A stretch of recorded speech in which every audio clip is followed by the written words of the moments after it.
So in previous lecture we were solving this problem and we have a beam onto which we are going to apply this force. Till now we have covered till section 5. We have done the work of section assignment. Now we are going to continue from the section 6, that is instances. So go to Abaqus. So we have this beam. If you want to work along with me, you can also open up this file. Go to file, go to open. In your working directory, beam folder, beam1.ci. Make sure that your current working directory is set properly. Here go to set working directory. It should be set to your proper folder. Click OK. So after that we need to create the instances. To create the instances we need to go to this assembly and here you will see the option of create instance. So click on create instance and automatically our beam part will be highlighted. Again we have two options, dependent or independent. Currently we will take this as a default dependent and later on we are going to understand the difference between two. Okay, so click OK. So the reason we need to create instance is that because in general we have a big assembly. In that big assembly we have multiple parts, so we have to organize them properly. That is why we have this assembly option and we have to create the instances. After instances we need to create a step. So click on this module, go to step option. You can also create this step from your model tree. Again you have section, profile, assembly, similar option. You can see step, you can expand this plus symbol and again expand this. Okay, you can see multiple options. If you go to step or make right click, you will see create option. Similarly here you also have option of creating the step. So in this step we are going to define what type of analysis we are going to done. So click on create step. By default in Abaqus an initial step will be created. It is by default, we cannot change it. So initial means when time t is equal to 0. Okay, so we need to create a new step. So this is simple static problem. So we have to select static general. We can give it any name, like this is our axial loading.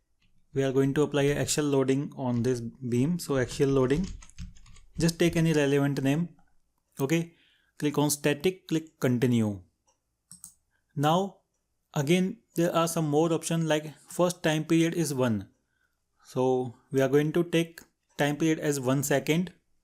If we take 2 seconds, the result will be same. So this time period is just for the reference, it does not change the output. Then we have option of nonlinear geometry off, on. We are going to learn all these options in more complex examples. Then stabilization, similarly we have incrementation. Currently take them as default. Later on we are going to learn about meaning of each and every option. Okay, click OK. So if you want to check the step, you can click on step manager. You can see initial step and axial loading step. If you want to edit this, you can click on edit and you can again change the values. Click cancel. You can also delete it, delete again and you create again here. Okay, click dismiss. After we create the step, we need to create loads and boundary conditions. For this we need to go to this. After that we have option of interaction. So basically interaction is to create the contacts. Now we create contacts whenever we have multiple bodies that are touching each other. In this example we only have one single body, so there is no need to define any interaction or contact. So we are going to bypass this interaction submodule and go to load. In this load we are going to define BC or boundary condition. Here you can see in this step we have BCs and we have load. So if you go to this module, we have create load, create boundary condition, predefined and many more options. First let's create the boundary condition. So click on boundary condition and here this is BC1. So let's say give it any name, like this is our boundary condition, let's say BC. Now in which step it is going to take? So we have option initial and loading. So if you take a look at the physical behavior, the beam is fixed from the left side from the initial condition at time t equal to 0. So we are going to take this as a initial, means from the initial condition the beam is fixed from the left direction. Then again we have multiple options like symmetric, velocity, etc. Select this displacement because we are going to restrict displacement and rotation in this case. Then category is mechanical, click continue. Now it is asking us to select the region or boundary condition, means we need to select the location where we want to constrain. So we can select this left or right one. Let's say select this left one, this point, click here and done.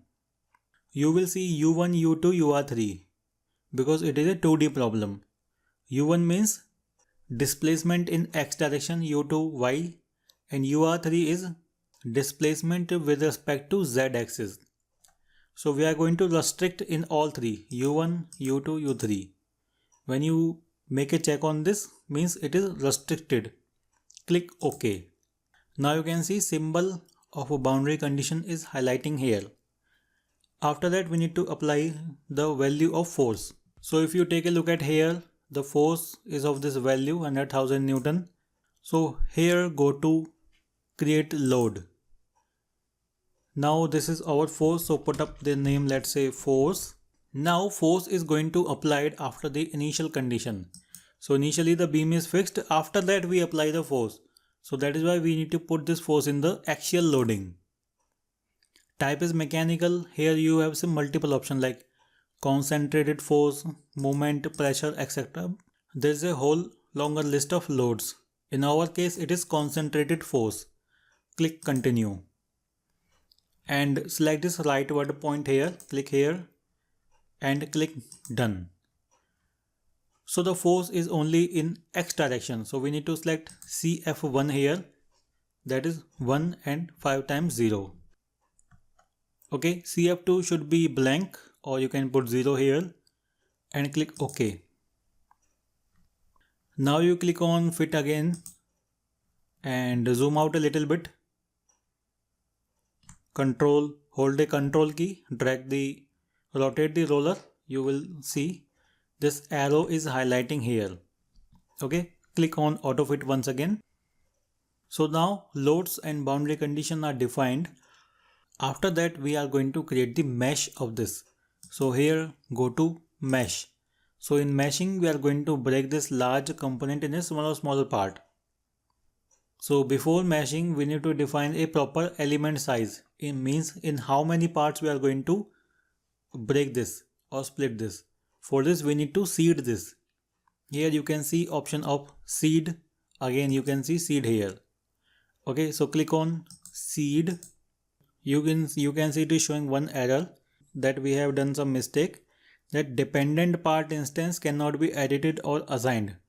So first we need to make this part independent part. Okay, we have made this mistake in the assembly. Here go to assembly. So we need to expand this assembly here from the left side and make a click on this plus symbol, and here go to beam. We have created this instance of beam. One mistake we have done, that we have make it dependent. So we need to make it independent. So make right click. You will see make independent option.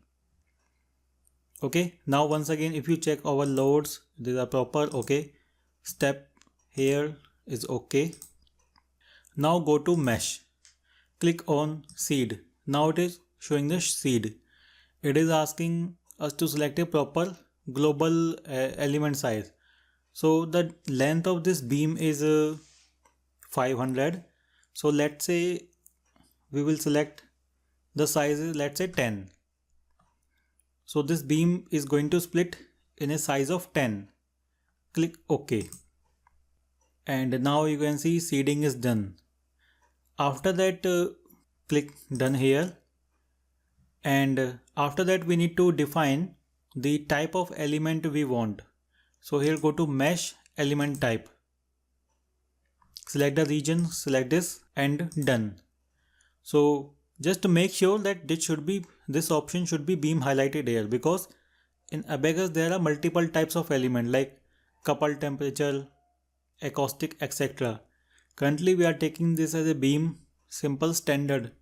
Click OK. Now just mesh this. You can click on this option of mesh part instance and click yes. Now you can see this part has been split into multiple parts. So meshing is done.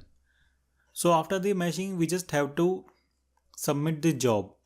So here go to, now optimization, we are not going to do optimization in this case. So click on job. Now we just need to submit this job. So here you will see job manager. First we need to create a job. Click on create job. So this is the job for, let's say this is my job for beam or beam axial loading analysis, any name you can give, and click on continue. So in this job we can define some more options like what type of memory we are going to define, and number of GPU, number of processor. For complex problem we are going to increase this number of processor. Okay, so click OK. So if you go to this job manager, you will see a job beam here. First we can check whether our data is correct or not, whatever we have input here. Click on data check. Now it is check submitted. It will check whether there is some problem or not. Check is running. Now you can see check is completed. So if there is any problem, it will highlight in the red color. So there is no problem. So now I can submit this job. Click on submit. So because during the data check we already have created some file, so just click OK to overwrite it. Now job is submitted and now it is running. So it is a very simple problem, so it is not going to take much time for the solving. So it is completed. Click on dismiss. Now go to your run folder. If I go to the run folder, you can see multiple files are generated during the analysis. First is our beam file, that is .ca file. Then we have input file or INP file. Then message file MSG. This ODB file is the result file. So this contains the result what we will see. And this is a STA file. If I'll double click here, you will see it is going to show the status of the analysis, that analysis has been completed. So now close this. So we are going to see the results in the next lecture. So I will also save this file. Here go to file, save as. This should be beam 2. And OK. So you can use this file for your reference.